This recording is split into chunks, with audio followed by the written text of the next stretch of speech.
Today I'm going to talk to you or teach you about two-point perspective. I teach junior high and senior high art, and this is one of the lessons that I did last year, and it was fantastic. Had a lot of fun with it. Would anyone like to start, or does anyone know what two-point perspective is about? Does anyone know what two-point perspective is?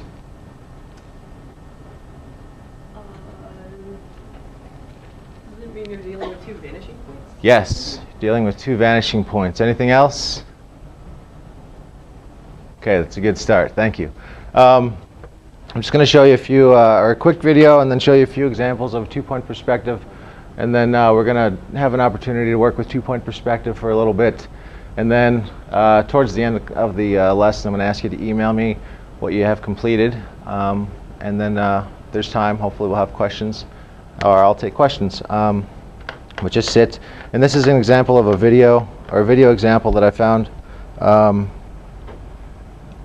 someone that created a two-point perspective drawing. I'm not exactly sure what program they used, but we'll be using a similar program. It's only about a minute and a half or so sit tight.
No questions? Okay, so if I can bring that back up. Let's see here.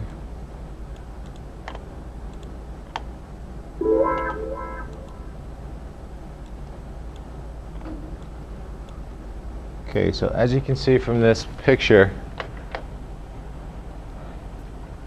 the two-point perspectives are the two vanishing points. There's one here, and the other one is here. And they're basically at the same point. They're equidistant. With the exception of all the vertical lines, every other line breaks towards one of those two vanishing points. So this line here breaks towards the vanishing point on the right. Line on the left breaks towards the vanishing point on the left. Any questions on that? Okay. And let's see, if you could go to this page and scroll down to the examples section. You can look through these on your own, or I can show them to you up here on the overhead. There's just simple examples like vanishing points here and across there, and this is the horizon. So everything above the horizon line moves down towards the vanishing points, and everything below moves up towards the vanishing points. And I'll explain more about that in a second. But if you scroll down, you'll see some more examples of some cityscapes. And this is what I'm going to ask you to try and make here in a few moments. And don't worry, it'll be fine. These are just some examples I found online of student work.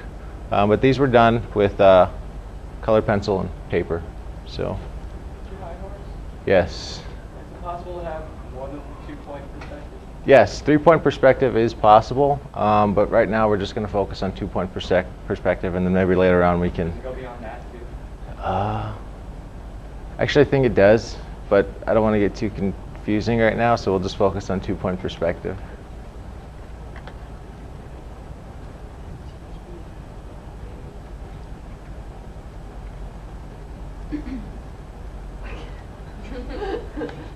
How old were the students? I think it varied. Some were junior high students, some might have been in high school. No? Probably not. Can I butter your toast? Okay, and those are just a few examples of two-point perspectives. Now, is there anyone that would like to try a little activity in front of the class here? Drawing a two-point perspective example of a box. Any volunteers? If not, I'll call on someone.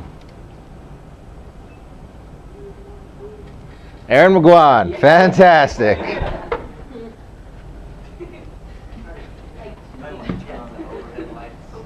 Okay. All right. Simple piece of paper. Now let's pretend you don't know what you're doing, okay? Okay, so we'll pretend that's our horizon line. It's a little...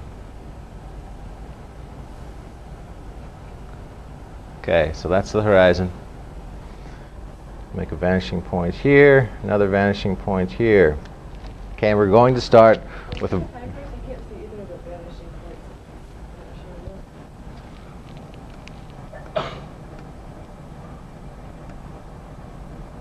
Okay, there we go. Okay, so we'll start with a vertical line. Simple cube. Okay, there we have a...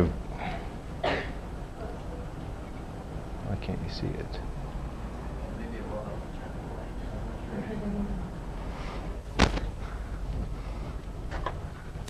Okay, so here we have a vertical line. Any ideas what we do next to start forming a cube? Next, top of the vertical line is vanishing. Which one? Either one. Or both? Or both. Yes. Fantastic. Okay. Is there tape around here someplace? Okay.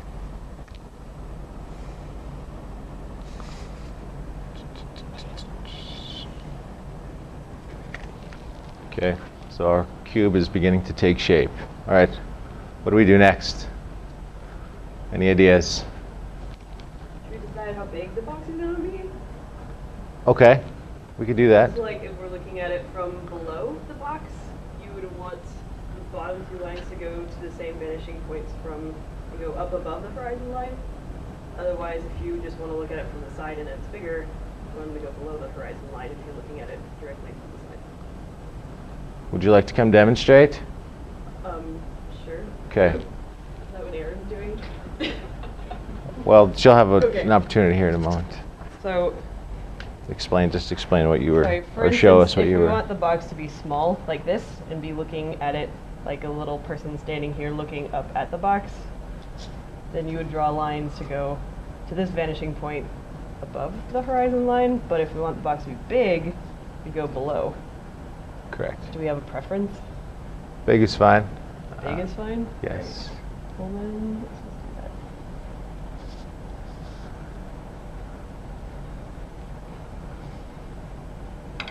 Okay, thank you very much.